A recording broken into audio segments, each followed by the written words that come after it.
ನಮಸ್ಕಾರ ವೀಕ್ಷಕರೆಲ್ಲರಿಗೂ ಮತ್ತೊಮ್ಮೆ ಮನೆ ಗೃಹಿಣಿ ಚಾನಲ್ಗೆ ಸ್ವಾಗತ.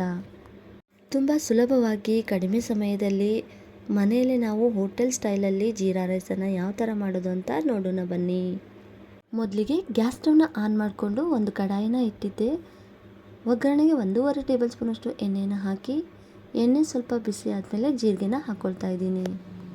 ಜೀರಿಗೆ ಸ್ವಲ್ಪ ಫ್ರೈ ಆದ ನಂತರ ಇವಾಗ ಕಟ್ ಮಾಡಿ ಇಟ್ಕೊಂಡಿರುವಂಥ ಹಸಿಮೆಣಸಿನ್ಕಾಯಿನ ಹಾಕ್ಕೊಳ್ತಾ ಇದ್ದೀನಿ.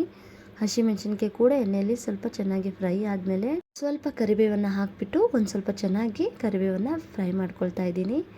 ಜೀರಾ ರೈಸ್ಗೆ ಕರಿಬೇವಲ್ಲೇ ತುಂಬಾ ಒಳ್ಳೆ ಘಮ ಕೊಡುತ್ತೆ. ಕರಿಬೇವು ಸ್ವಲ್ಪ ಫ್ರೈ ಆದಮೇಲೆ ಇವಾಗ ಕಟ್ ಮಾಡಿ ಇಟ್ಕೊಂಡಿರುವಂತಹ ಒಂದು ಈರುಳ್ಳಿನ ನಾನಿಲ್ಲಿ ಹಾಕ್ಕೊಳ್ತಾ ಇದ್ದೀನಿ. ಈರುಳ್ಳಿನ ನಾನಿಲ್ಲಿ ಸ್ವಲ್ಪ ಅರ್ಧ ಉದ್ದುದಕ್ಕೆ ಕಟ್ ಮಾಡಿ ಹಾಕ್ಕೊಂಡಿದ್ದೀನಿ. ಈರುಳ್ಳಿನ ಪೂರ್ತಿ ಹಸಿ ವಾಸನೆ ಹೋಗೋವರೆಗೂ ಚೆನ್ನಾಗಿ ನಾನಿಲ್ಲಿ ಫ್ರೈ ಮಾಡ್ಕೊಳ್ತಾ ಇದ್ದೀನಿ. 1-2 ನಿಮಿಷಗಳವರೆಗೆ ಈರುಳ್ಳಿನ ಕೈ ಬಿಡದೆ ಚೆನ್ನಾಗಿ ಫ್ರೈ ಮಾಡ್ಕೊಳ್ತಾ ಇದ್ದೀನಿ. ಈರುಳ್ಳಿ ಪೂರ್ತಿ ಹಸಿ ವಾಸನೆ ಹೋಗಿ ಕಲರ್ ಕೂಡ ಚೇಂಜ್ ಆಗಿ ಚೆನ್ನಾಗಿ ಈರುಳ್ಳಿ ಫ್ರೈ ಆಗಿದೆ. ಇವಾಗ ಬೇಯಿಸಿರುವಂಥ ಅನ್ನನ ನಾನಿಲ್ಲಿ ಹಾಕ್ಕೊಳ್ತಾ ಇದ್ದೀನಿ.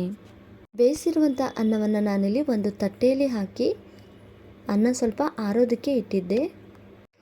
ಈ ಥರ ಮಾಡೋದ್ರಿಂದ ಜೀರಾ ರೈಸ್ಗೆ ಅನ್ನ ಉದ್ರುದ್ರಾಗಿ ಬರುತ್ತೆ. ಇವಾಗ ಎಲ್ಲವನ್ನು ಒಂದು ಸತಿ ಚೆನ್ನಾಗಿ ನಾನಿಲ್ಲಿ ಮಿಕ್ಸ್ ಮಾಡ್ಕೊಳ್ತಾ ಇದ್ದೀನಿ.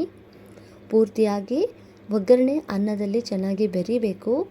ಅಲ್ಲಿವರೆಗೂ ಇದನ್ನು ಚೆನ್ನಾಗಿ ಮಿಕ್ಸ್ ಮಾಡ್ಕೊಳ್ತಾ ಫ್ರೈ ಮಾಡ್ಕೊಳ್ತಾ ಇದ್ದೀನಿ. ಅನ್ನ ಬೇಯಿಸಬೇಕಾದ್ರೇ ನಾನು ಅನ್ನಕ್ಕೆ ಉಪ್ಪು ಹಾಕಿ ಬೇಯಿಸ್ಕೊಂಡಿದ್ದಕ್ಕೆ ಇಲ್ಲಿ ಉಪ್ಪನ್ನು ನಾನು ಹಾಕ್ಕೊಳ್ತಾ ಇಲ್ಲ. ಪೂರ್ತಿಯಾಗಿ ಒಗ್ಗರಣೆ ಎಲ್ಲ ಅನ್ನದಲ್ಲಿ ಚೆನ್ನಾಗಿ ಬೆರೆತಿದೆ ಅಂದಾಗ ಇವಾಗ ಗ್ಯಾಸ್ ಫ್ಲೇಮನ್ನು ಸ್ವಲ್ಪ ಹೈ ಪ್ರಮಾಣದಲ್ಲಿ ಇಟ್ಟು ಅನ್ನನ ನಾನಿಲ್ಲಿ ಚೆನ್ನಾಗಿ ಫ್ರೈ ಮಾಡ್ಕೊಳ್ತಾ ಇದ್ದೀನಿ.